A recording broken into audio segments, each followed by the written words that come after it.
Yes, good morning. Are you बेटा? All are fine.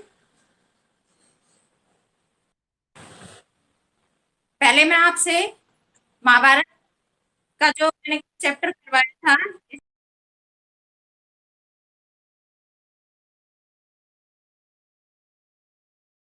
Morning. हाँ, आपका ये चैप्टर है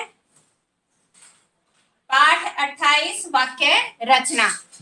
आपके जो बीच के चैप्टर हैं वो भी करवाए जाएंगे, लेकिन बेटा ये सीक्वेंस से करवा रही हूं मैं। ठीक है, आपकी इस बुक में क्या है, ये ऐसे दे रखे हैं, बीच बीच में और चैप्टर दे रखे हैं, लेकिन लास्ट ईयर की बुक थी और जो बुक देखी है उनमें ऐसे ही, जैसे पहले है वर्ण का, ठीक है, फिर शब्द का, फिर वाक्य का, तो इस तरह से आपके ये चैप्टर करवा रही हूँ।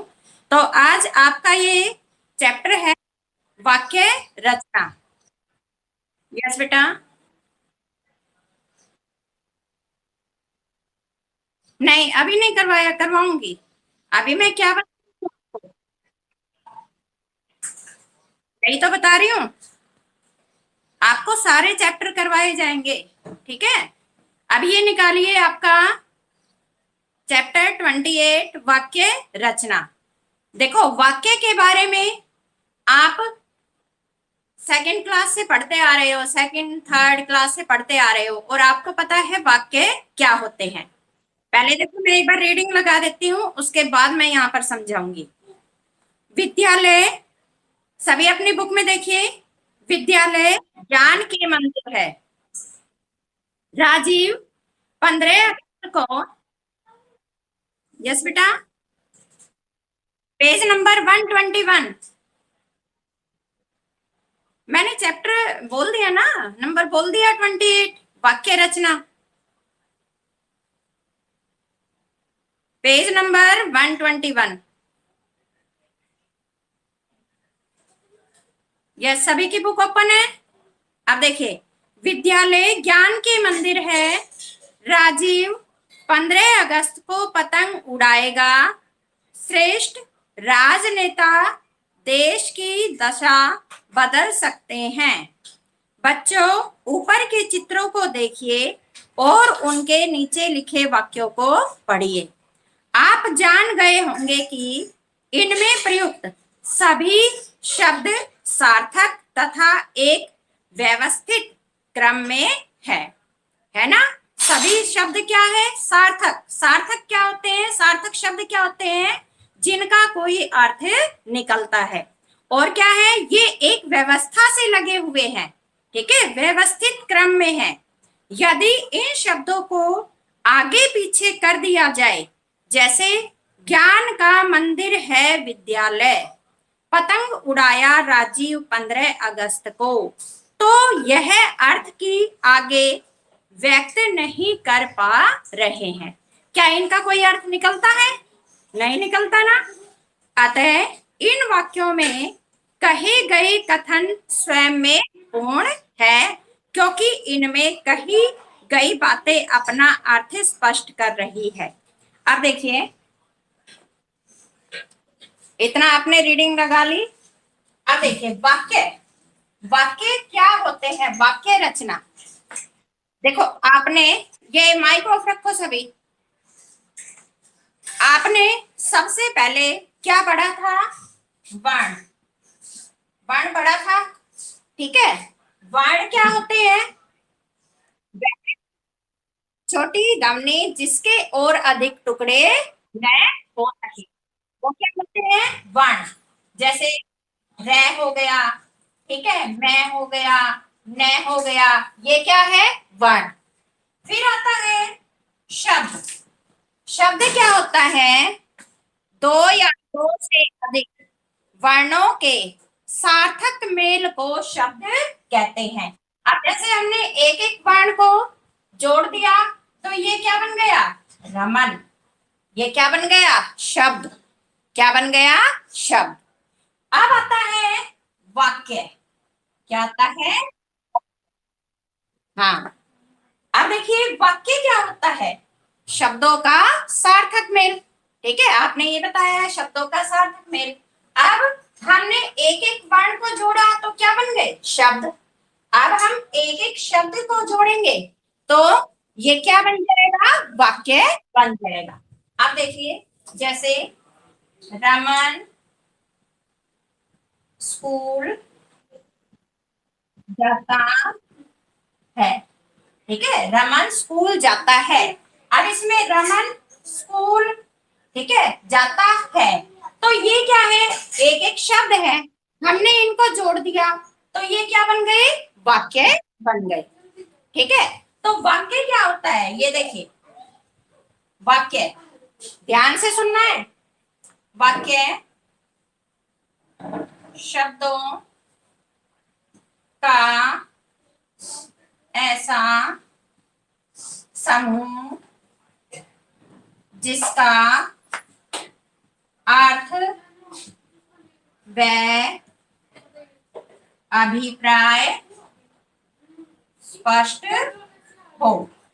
ठीक है, वह वाक्य कहलाता है। या फिर इसको ऐसे भी लिख सकते हो, दो या दो दो, दो से अधिक। ठीक है, दो से अधिक भी हो सकते हैं, सात भी हो सकते हैं, आठ भी हो सकते हैं, उसमें कितने भी हो सकते हैं, चार भी हो सकते हैं। तो ये डेफिनेशन भी कर सकते हो, दो या दो से अधिक सार्थक, हाँ, शब्दों के मेल को वाक्य कहते हैं।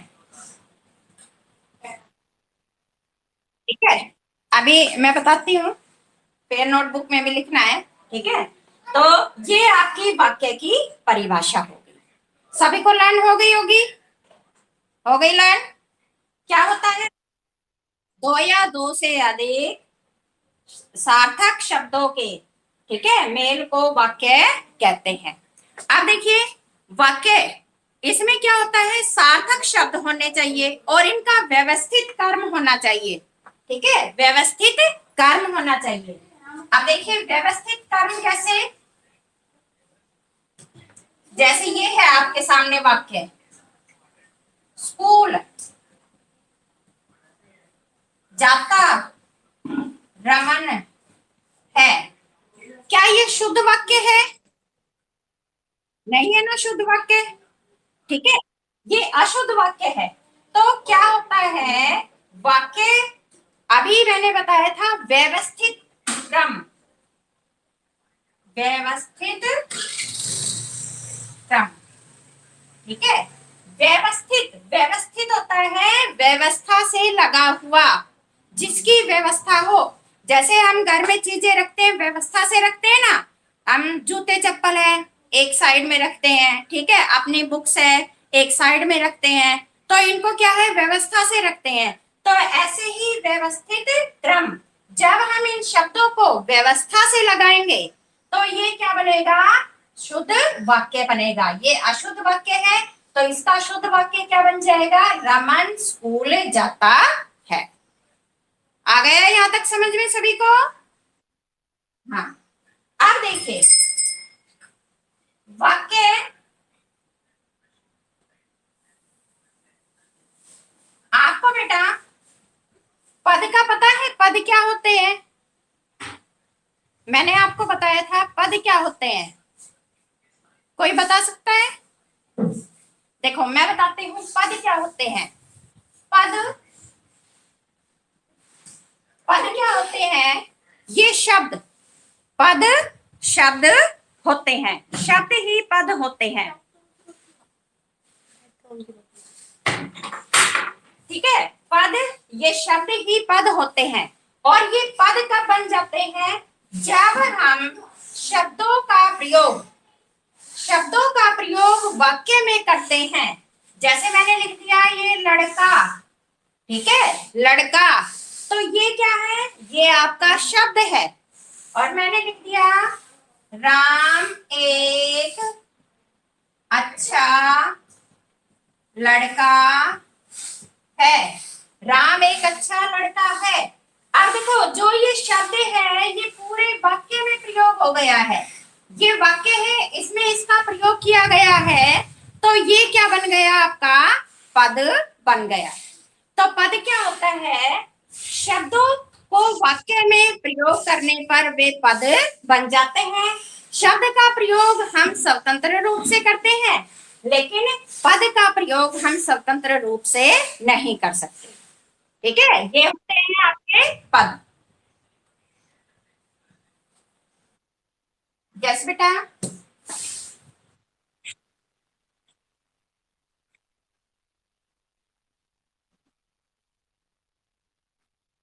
बेटा जैसे मैंने लिखा था, देखो मैंने लिखा राम एक अच्छा लड़का है। ठीक है, राम एक अच्छा लड़का है, मैंने ये लिखा। राम क्या है? ये भी एक शब्द है, ये भी एक शब्द है, ये शब्द है, ये शब्द है ना? तो जितने भी शब्द हमने इस वाक्य में प्रयोग कर लिए, तो ये क्या कहलाते हैं? ये पद कहलाते हैं। मैंने तो लड़का एक सिर्फ एग्जाम्पल बताया है, आपको उदाहरण बताया है। ठीक है, देखो राम मैंने लिख दिया, ये राम। राम क्या है? ये शब्द है, अलग से लिख दिया राम। ठीक है, शब्द हो गया। मैंने इसको यहां पर प्रयोग कर लिया, एक यहां लिख दिया, अलग से प्रयोग कर लिया। अच्छा लड़का, ये सारे क्या है? शब्द है। इनको क्या है? हमने वाक्य में प्रयोग किया है, तो वाक्य में प्रयोग होने पर ये सारे क्या कहलाते हैं? ये पद कहलाते हैं। ठीक है, पद अभी मैंने बताया है, पद क्या होते हैं? जो शब्द होते हैं ना, शब्द ही पद कहलाते हैं। लेकिन वो पद कब बन जाते हैं? जब उनका वाक्य में प्रयोग किया जाता है। ठीक है, जब उनका वाक्य में प्रयोग किया जाता है तो वो पद बन जाते हैं। अब जैसे शब्द और पद में भेद आ जाए, शब्द व पद। ठीक है, तो शब्द है, इनका हम स्वतंत्र रूप से प्रयोग कर सकते हैं। हाँ, पद का हम स्वतंत्र रूप से प्रयोग नहीं कर सकते। ठीक है, ये डिफरेंस है। अब देखिए, अब आता है आपका वाक्य के अंग। वाक्य के अंग, वाक्य के दो अंग होते हैं। कितने अंग होते हैं? दो। कौन कौन से? हाँ, उद्देश्य और विधि। ठीक है, उद्देश्य और विधि। अब देखो उद्देश्य क्या होता है? उद्देश्य क्या होता है? वाक्य में जिसके बारे में बात की जाए। ठीक है, यस, इसकी परिभाषा क्या होगी? वाक्य में जिसके बारे में बात की, हाँ, की जाए, वह क्या कहलाता है? उद्देश्य कहलाता है। ठीक है, जैसे देखो सीता बाजार जाती है। सीता बाजार जाती है। अब इसमें किसके बारे में कहा जा रहा है? के बारे में। ठीक है, तो ये सीता क्या हो गया? उद्देश्य।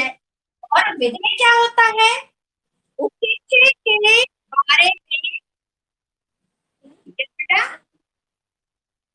जो कुछ कहा जाए। यस, उद्देश्य के बारे में जो कुछ कहा जाए। ठीक है, वह क्या कहलाता है? विधेय कहलाता है। अब देखो इसमें सीता बाजार जाती है। अब सीता क्या हो गया? उद्देश्य हो गया। अब उसके बारे में क्या कहा जा रहा है? कि वह बाजार जा रही है, बाजार जाती है। तो ये क्या हो गया? ये विधेय हो गया, और ये क्या हो गया? उद्देश्य। अब बताइए, मैं कुछ एग्जाम्पल लिखती हूँ, क्योंकि आपने ये 6th क्लास में भी पढ़े थे। राम का भाई श्याम आज दिल्ली गया है। अब बताइए इसमें उद्देश्य कौन सा है?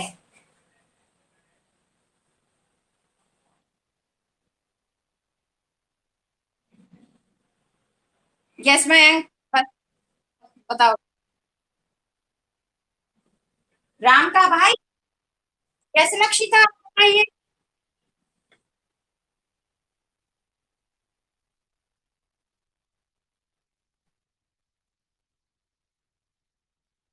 आप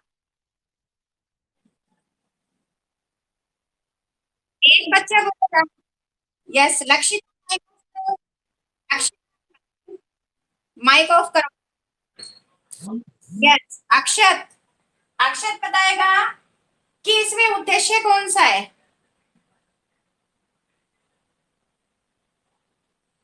अक्षत। हाँ नुपुर, बताओ। खाली, खाली श्याम है। इसमें है देखो, उद्देश्य कौन सा है इसमें। राम का भाई श्याम। ठीक है। आप बोल रहे हैं ना खाली श्याम है, श्याम नहीं। इसमें ये पूरा आएगा राम का भाई श्याम। ये क्या हो गया, उद्देश्य है। क्योंकि इसमें वो किसका भाई, राम का भाई श्याम। ठीक है। वो क्या है, आज दिल्ली गया है। ये क्या हो गया, विदेय, यानी कि उसके बारे में बताया जा रहा है कि वो क्या कर रहा है, कहाँ गया है, आज दिल्ली गया, तो ये विदेय है। और किसके बारे में, श्याम के बारे में। वो किसका भाई है, राम का भाई। तो ये हो गया आपका उद्देश्य। ठीक है, ये उद्देश्य है और ये आपका विधेय है। आप बताइए, एक दो एग्जांपल और लिखती हूं मैं।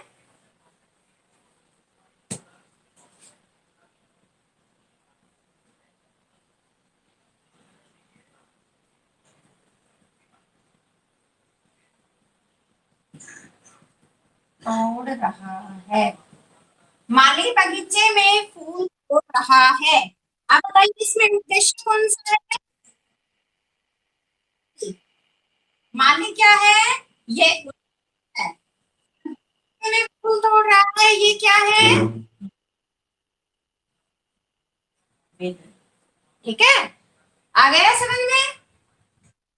हाँ, वाक्य के कितने अंग होते हैं बेटा, दो। कौन कौन से, उद्देश्य और विधेय।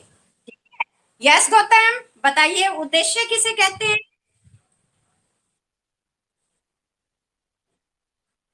वाक्य में जिसके बारे में जाए। यस,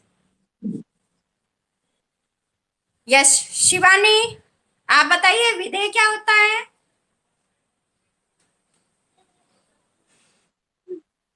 शिवानी बताएगी। बेट बेटा ये लीव मत किया करो, अगर नहीं आता है तो कोई बात नहीं, लीव नहीं करनी है क्लास। और बच्चे बताएंगे, आप सुनो। यस बेटा बताओ। हाँ, उसे विधेय कहते हैं। यस कोई, हाँ, कोई एग्जाम्पल बताइए, कोई उदाहरण दीजिए। विधेय का भी उद्देश्य का भी, और उसमें फिर मुझे बताइए उद्देश्य कौन सा है, विधेय कौन सा है।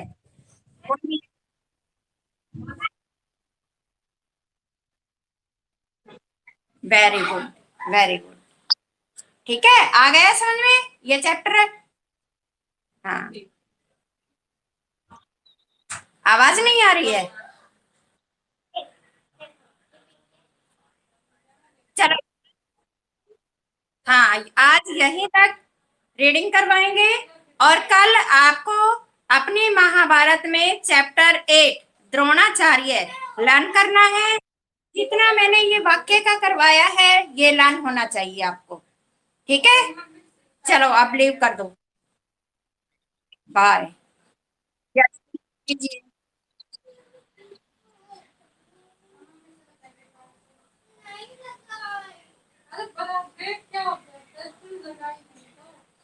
जल्दी लीव कीजिए, धीरज, आशु। ये जाट नाम से किसकी है, और ये या दिक्स, ये कौन है बेटा? यादिक्ष कौन है ये? नेम बताओ बेटा अपना, और ये अपने नाम से डालो इसमें। ये हटाओ, ये क्या डाल रखा है? यस लीव कीजिए ईशांत, जल्दी।